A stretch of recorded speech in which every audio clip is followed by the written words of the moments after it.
Hey everybody, welcome to Northshore and happy Easter.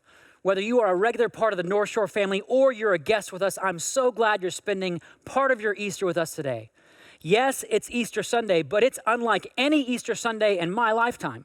I mean, I've never had to preach about the empty tomb to an empty room before.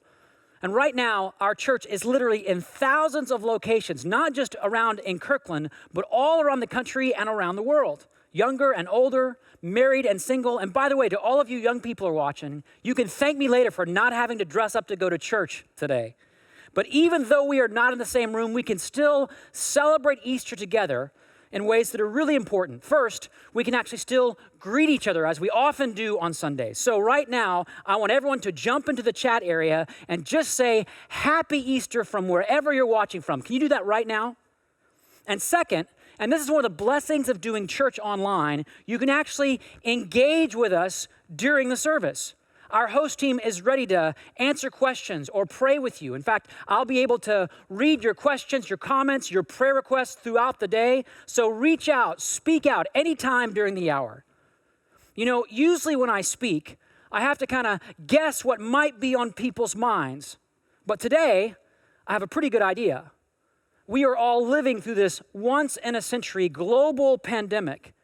And it's a season that will forever be defined by words like COVID-19, social distancing, and flattening the curve.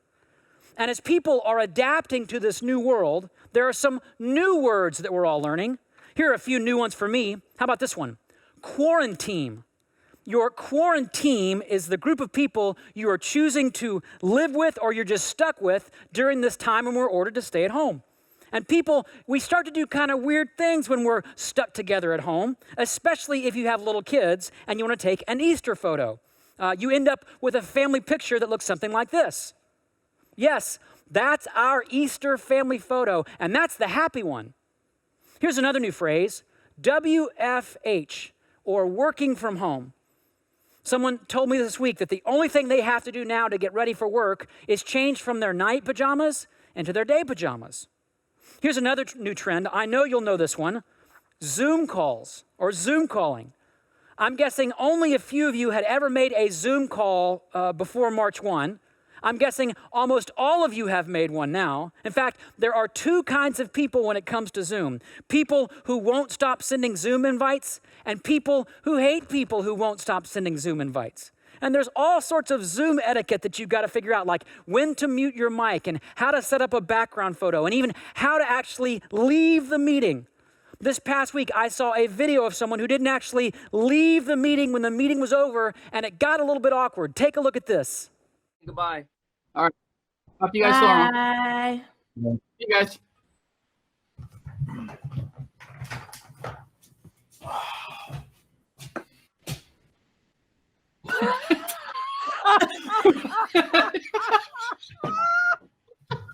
Tony! Can you hear us? Tony! Oh no! Don't, Jen, call him. Oh my gosh! Hold on, I'm gonna text a couple pictures of that. Some of you are thinking, I can't believe that guy wasn't wearing any pants. The rest of you are thinking, I can't believe I just saw that at church. But here's the thing. Underneath all the changes and all the challenges, all the headlines and all the heartache, I think everybody right now is just desperate for a little bit of hope, especially after a week that some have called one of the most tragic weeks in American history. We are all asking questions like, how will this end? Or when will this get better? And as a pastor, people have asked me, where is God in all of this? And what will God do to get us through this? Well, that's actually what I want to talk about today, because God has already done something to get you through it. And it has everything to do with what we celebrate at Easter. And to help you see this for yourself, I want to take you back in time 2,000 years, not just to the first Easter, but to the Thursday night before the first Easter, when Jesus was in the city of Jerusalem. He was celebrating the Passover meal with his closest friends, and it was the last time they would be together before he was eventually arrested and then crucified. So these were his very last words to his disciples. This is what he wanted them to know about life after he was gone. Listen to what he said. He said, "A time is coming, and in fact has come, when you will be scattered, each to your own home." I think we can all relate to that right now, right? And then Jesus goes on to say these powerful words. "In this world, you will have trouble, but take heart. I have overcome the world." Now, if you've ever wondered about the meaning of Easter, it's these two phrases. In this world, you will have trouble, but there's good news. Jesus has overcome the world. That is, he's done something about it. So I want to spend the rest of my time reflecting with you on these two phrases, starting with the sort of sobering words, "In this world, you will have trouble." In other words, trouble happens, and it happens to everybody. I have a scar on my left hand that I got when I was 5 or 6 years old, and it always reminds me of the moment when I discovered that trouble happens. It was a hot summer day in Arkansas where I grew up, and my dad was out working in the yard, and I wanted to do something for him other than actually help him. So I decided to take him a bottle of Coke because we Southerners love our Coke. Can I get an amen from somebody in the chat area right now? Side note, I just read about a woman who's 92 years old who's been drinking 12 Cokes a day for like her entire life. Until a few years ago when she learned that Coke had too much sugar, so she started drinking 12 Diet Cokes a day, and she's still alive. So take that, coconut water. Anyway, I got a bottle of Coke from the fridge, and not the plastic bottles that we're used to, but an old school glass bottle of Coke. But as I was on my way through the garage, I tripped over one of our bikes and fell down, smashing the bottle with my left hand. And I had never felt pain like that before. I had never seen so much blood come out of my body before. I had never wasted so much Coke before. So I screamed. My parents came running. I ended up in the ER getting stitches all over my left hand. And I learned a really important lesson that day. Don't help other people. Actually, what I learned was that trouble happens. People fall. People get sick. People suffer. Sometimes because of their own choices, sometimes because of other people's choices, sometimes because there's a bike in the wrong part of the garage. In this world, you will have trouble. And the word that Jesus uses for trouble is this really cool Greek word, thlipsis. I want everyone to say that in your home right now, thlipsis. It's a word that carries this sense of weight or pressure or heaviness. Thlipsis feels like the whole world is bearing down on you. And maybe that's where you are on this Easter Sunday. To be honest, these last 6 weeks have been some of the most challenging weeks for me personally in my whole life. As a husband, as a father of 2 kids under 3 years old, as a pastor of a church here at Ground Zero in this pandemic. And I'm hearing so many similar stories of struggle, of weightiness, of the heaviness of the season from so many people. Stories about loved ones getting sick. Stories about losing a job or having to let somebody go. Stories about being out of school or losing your senior year. Stories about social distancing and feeling alone or isolated. I mean, 6 feet has never felt so far apart. That's thlipsis. That's the weight of a world that's broken. You know, one of the positives of this season is that we're all being reminded of something that's always been true, that we were never actually in control, that we were never really fully safe from harm. We were never promised a certain quality of life or level of comfort. And by the way, a lot of people are saying, you know what? Welcome to the club. For a lot of people, that normal life that we miss, it wasn't that good anyway. In this world, you will have trouble. And that you means all of you, no matter how wealthy or educated or successful you are. And here's the thing, as much as I don't want to hear Jesus say this, I'm so grateful Jesus was just honest about it. I mean, think about it. He doesn't try to spin the truth. He never promises that life will always be happily ever after. But Jesus does make you a really important promise. Which brings us to that second phrase and what Easter is all about. In this world, you will have trouble. In other words, yes, trouble happens, but take heart, be encouraged, stand up and cheer. Why? Because Jesus has overcome the world. Now, notice what Jesus doesn't say. He doesn't say, I'm going to change all of your circumstances. He doesn't say, you're never going to struggle again. He says something far more important. He says, I have overcome the world.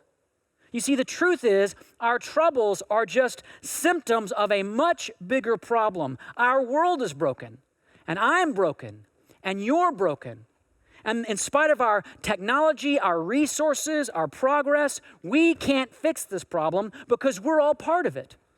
Which is why Jesus didn't come just to ease our troubles.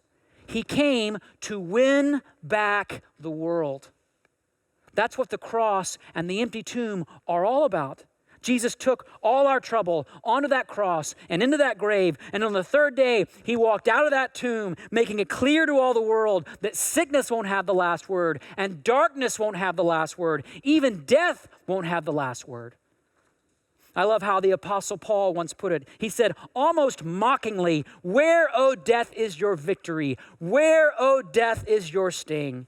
In other words, death may still be part of this world, but it has no power over those who know Jesus, because Jesus has overcome the world and every trouble in it.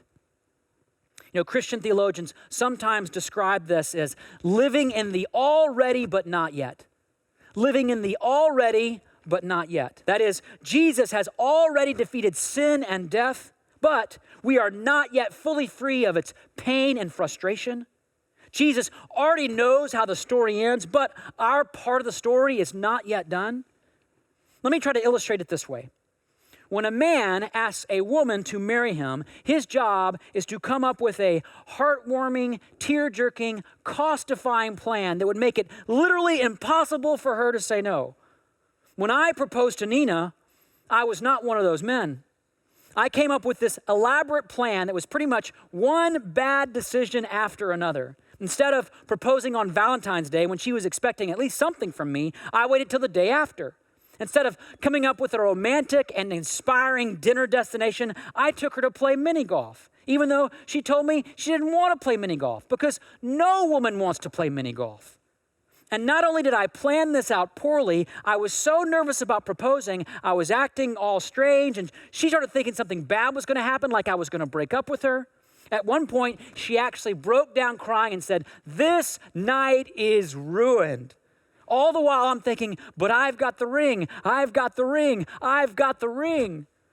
So with no other option, I drove back to her apartment. I asked if I could walk her to her door, thinking if I can just get her out of the car, I can get down on one knee and it will all be clear.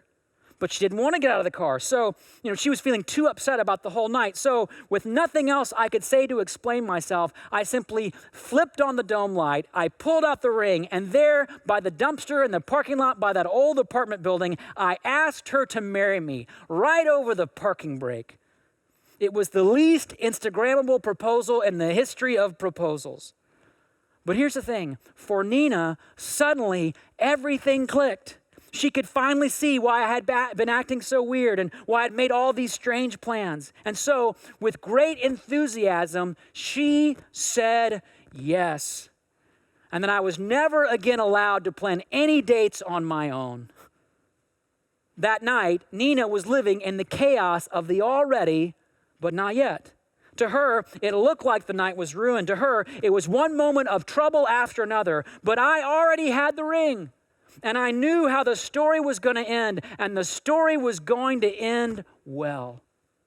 Friends, the promise of Easter is this: Jesus already has the ring. He's already done everything that needs to be done concerning all the sin, all the suffering, all the sadness, all the struggle. And even though life is hard, even though we may face trouble after trouble after trouble, even if your life feels like the least Instagrammable life there is, Jesus knows how the story ends, and the story ends well.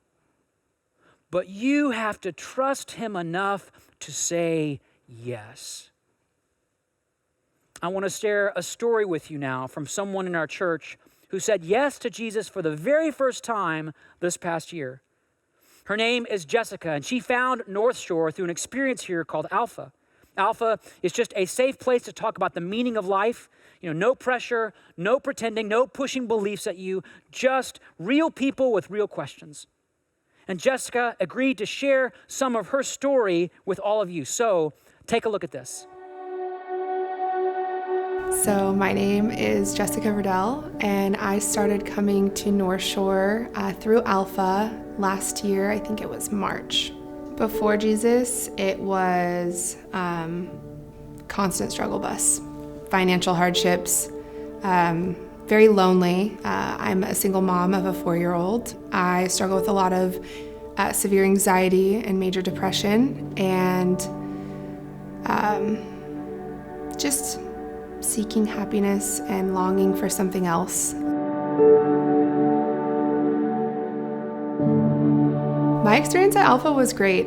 Alpha isn't based around preaching to you or answering the questions for you. It's for you to find the answers within yourself. My table host was so nice and so inviting, and everyone around me just had great conversation about the things that we feel we should believe, and just all the questions that we had and the doubts that we had. And I think that the structure around Alpha, it really does help you do that. It's not like Jesus came into my life and I'm perfect and I'm healed of everything and all of my hardships. No, I think that I have something to live for now. Like my anxiety isn't gone, but it's a lot easier to sit and have some quiet time and pray, and it's just like this sense of relief, and it's like, okay, I can deal with whatever I'm going through right now.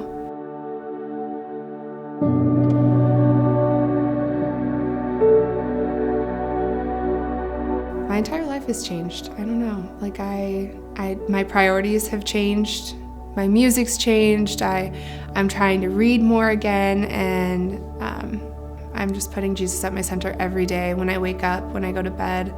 I mean, it's not perfect. There's definitely days where my son is kind of like my main concern and he distracts me a lot. Just because I'm following Jesus now doesn't mean I'm not going to make mistakes or I'm going to be perfect all the time. And it reminds me that women who have been following Jesus for so long, they still are struggling with a lot that I'm struggling with now. The biggest thing that I came to know was God doesn't put you through hard times. He meets you in the middle and he gets you through them.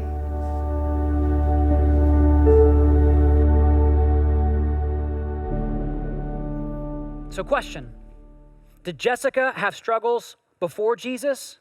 Yes. Did she have struggles after Jesus? Yes, because in this world, you will have trouble. But this past year, she discovered that man who walked out of that tomb 2,000 years ago was right there, ready to meet her in the middle of all of it. And he didn't just come to change her circumstances, he came to change her. And to bring her the joy of knowing he's already got the ring and he knows how her story is going to end. And because of her yes, her story ends well. And so right now, I want to talk to all of you who have never said yes to Jesus. Some of you right now, in the quiet of your heart, you know you've been searching, you've been looking, you've been wondering about, is there a real answer? Is there a real hope? And maybe in this season, you've been asking questions or you've been confronted with your own helplessness, your own fear, your own mortality. And here's what I want to say to you right now. Yes, life is hard. And no, God doesn't promise to fix it all tomorrow, but he's done something better. He's made you a promise that he loves you and he wants to be with you. And he already has the ring and he knows how your story can end, but you have to say yes. And so here's the thing. Easter, it's not really that's interesting kind of deal. Easter is a yes or no kind of deal. It's a my future is in God's hands or my hands kind of deal.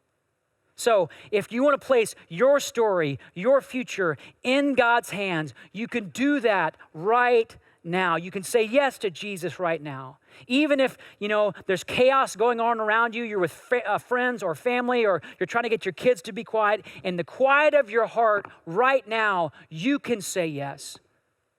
You can say, yes, Jesus, I want to surrender my life to you. I'm asking you to come into my life, and I want the promise of eternal joy in the face of my temporary trouble. You can say yes to him right now. It's a simple thing. Just tell him. And what are you waiting for? For those of you who are making that first-time commitment to Jesus, I want to ask you right now, if you would, to get out your phone and text "My Faith" to 97000. Just so we know, this is a big moment. And we want to send you a gift, a little book that can help walk with you and help you understand the decision you made and the next steps that you can take.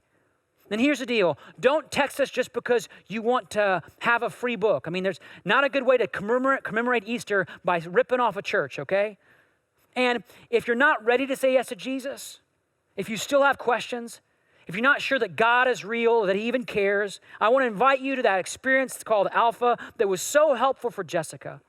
In fact, we're kicking off an online Alpha experience this Thursday night. But we need you to RSVP so we can send you an invitation. So you can go to northshore.church/alpha to register or to find out more. I want to encourage you just to take that step. And then for the rest of us, some of whom may still be feeling a little disappointed that Easter, like everything else, is just so different this year. Let me just say this. This Easter is a lot more like the first Easter than any Easter I've known. There's trouble all around us. There's fear and uncertainty. Everyone is huddled up in their own homes wondering, what is God doing? And that's right when Jesus walked out of that tomb, reminding us that God can bring good out of any situation, no matter how bad it looks, no matter what's going on in your life or your marriage or your job or your family. That empty tomb means even though we face trouble, our future is securely in God's hands, and our best days are still ahead of us. Our son Jude just turned 2 months old, which means he had to go to the doctor this past week to get his first round of vaccinations, which, as you can imagine, was not a very fun moment for him. Nina had to basically hold him down while the nurse gave him 3 shots. And you can imagine how his sweet little face turned from smiling to screaming as he experienced to him what must have felt like inexplicable pain. And so afterwards, I took him in my arms, and I rocked him, and I comforted him, and I told him, Jude, I'm right here with you, and I love you. And Daddy would have never let this happen to you. In this world, you will have trouble. But Jesus, the risen one, the man who walked out of that tomb on that very first Easter, is right there with you, holding you in his loving hands. Hands that can hold cancer, hands that can hold divorce, hands that can hold injustice, hands that can even hold death. Hands that still show the scars from those nails on that cross, as if to say, yes, you will have trouble, but look at my hand. These scars are all that's left of all that trouble. When I look at that scar on my left hand, I remember the pain. I remember how scared I was. But I also remember my father running to find me and taking me into his arms and saying to me what I believe Jesus wants to tell you this Easter, that even though it hurts, even though you may feel scared, one day down the road, all that pain will be gone. And this present trouble will be just a thing of the past. And all that will be left is just a scar. Let's pray. Jesus, we don't just celebrate the empty tomb today, but we remember that great news that you overcame all the troubles of this world when you walked out of that tomb 2,000 years ago. And so now, as we live in these days that are filled with such fear and uncertainty, we cling to this great truth that you have overcome not just the temporary troubles of our lives, but the biggest problem of our world, the brokenness of our world, our sin, our shame, our injustice, all went on that cross and all was dead and buried, and then you came out of that tomb a new life. And so, Jesus, we all want to say in our own way, whether for the first time or the first time in a long time, yes to you this Easter. Jesus, we say yes. Jesus, we say yes. Because you've got the ring and you know how the story ends. And with you, the story always ends well. And that's the promise of Easter that we cling to, that we claim today. We pray this in your name, Jesus. And everybody said, amen.